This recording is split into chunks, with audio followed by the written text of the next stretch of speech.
Улиците под вода, а граѓаните без вода за пиење. Пукната цевка го прекина снабдувањето во делови од центарот на Скопје.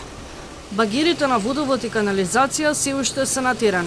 Екипите мака мачат да го санираат дефектот кој предизвика поплави во околните домови и објекти.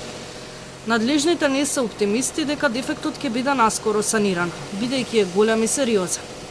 Најверојатно се работи за многу посериозен дефект од она што се очекуваше и за жал најверојатно во текот на ноќта истиот нема да биде отстранет, така што ова состојба ќе потрае уште долго, но за повеќе информации би ве упатил на јавното претпријатие Водовод и канализација Скопје. Информиравте дека поплавата заробила луѓе дома.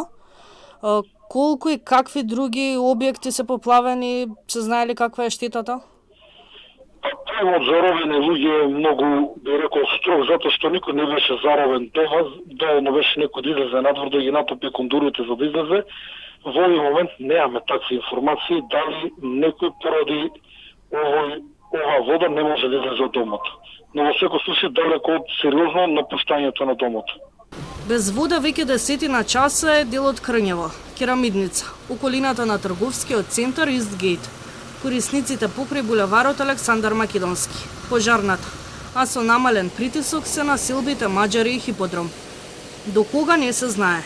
Јасно е само дека во овој период цистерните со вода се единствена опција за граѓаните во овие центарски реони.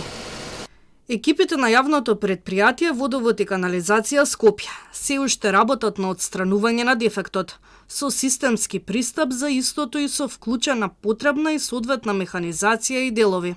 Екипите продолжуваат да работат и ќе останат се до комплетно санирање на дефектот и нормализирање на водоснабдувањето. За сега не се познати причините за дефектот на водоводната мрежа, ниту пак се знае штетата што ја предизвика пукањето на цевката Фиша Стотини. Во проценките на штетата и опциите за обештетување на поплавените ќе се вклучи и општина Центар.